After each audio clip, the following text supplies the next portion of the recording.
the smartest fucking sports YouTuber. Bang!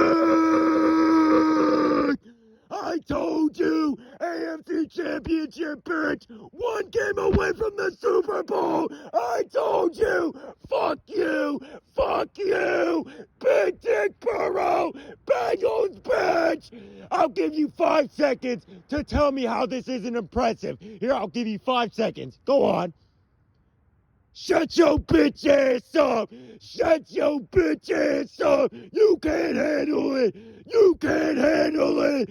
Super Bowl, bitch! I told you! All the haters, get down on your knees and suck a fat one! Suck a fat one! You can't handle the truth!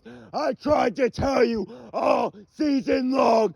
Burrow! Big Dick Burrow! Big Dick Evan McPherson! Big Dick McPherson! Fuck you! Fuck you! I told you! Tennessee! 1 and done! I fucking told you! I tried to tell your fan base! Go fuck yourself! You can't handle it! You can't handle it! Alright, before I have a heart attack, let me calm down. Let me get into the game.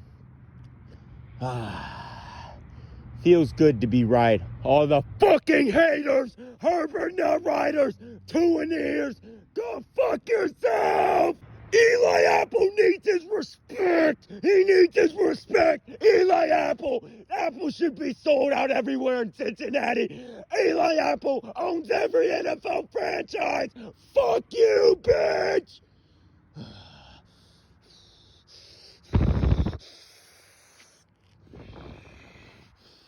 Samaje Perine is the only person I have a fucking problem with. What the fuck are you doing dropping a ball, letting them back in the fucking game? But I'll get more into that later. Like I said, let me just recap the game real quick from the start. But first, let me tell all the trolls, everyone who doubted the Cincinnati Bengals, everyone who called me delusional, go fuck yourself, bitch!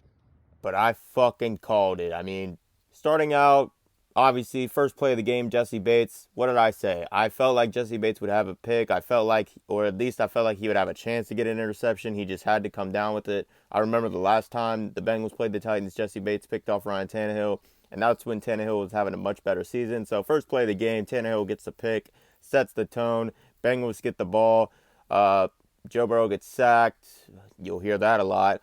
Joe Burrow gets sacked. They make up for it.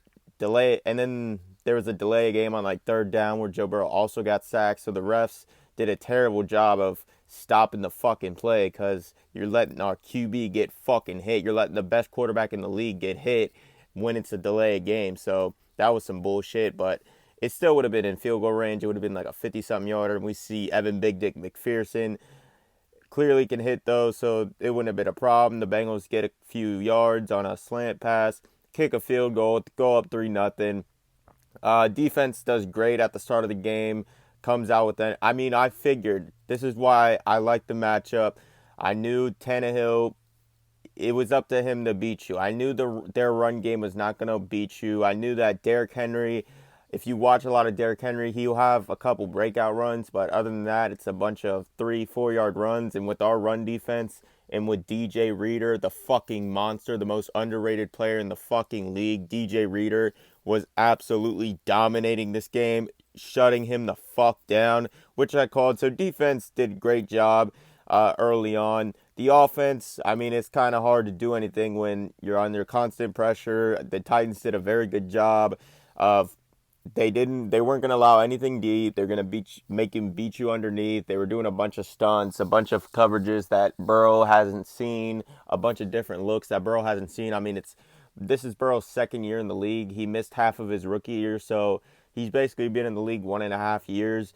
This is his first time going up against this caliber of defense that Mike Vrabel had. He went up against Mike Vrabel before, but their defense was not nearly as good. And it's playoff football, and we know playoff football is different than regular season football. The defenses are different. They're going to pull up all the stops, so they're going to do a bunch of shit that he's never seen. And that's what they did. They did a bunch of shit. That's how much respect they had for Joe Burrow. They pulled out all the shit, a bunch of complex shit, stunts, all this bullshit, disguised coverages. And Joe Burrow still did a good job. I mean, he got sacked 9 times. I'll say if you want to put 2 on him, that's fine. But other than that, I mean, you can put 2 on Joe Burrow, but that's really it.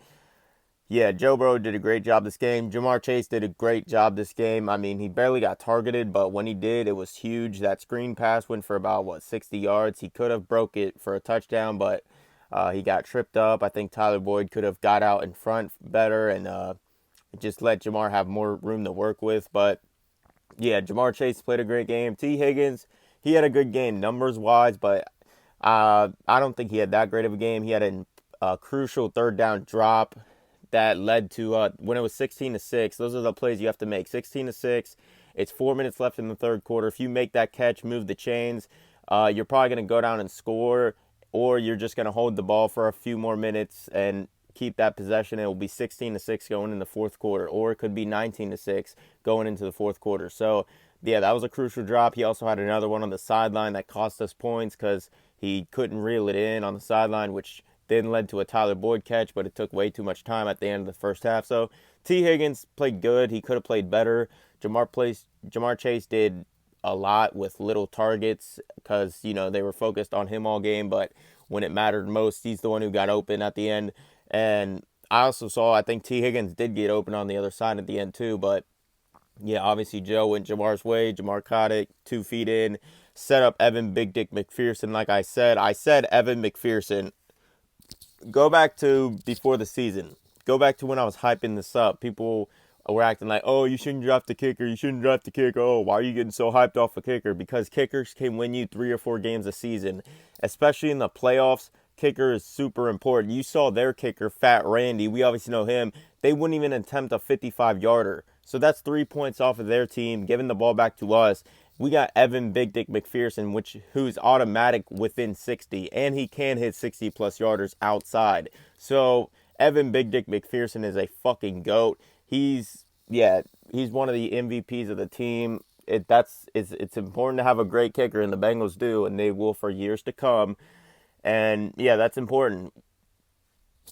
I mean, people want to downplay this win, but this was a super impressive win. You went on the road to the number 1 seed, and this was not, I know people want to say, oh, they weren't a good number 1 seed.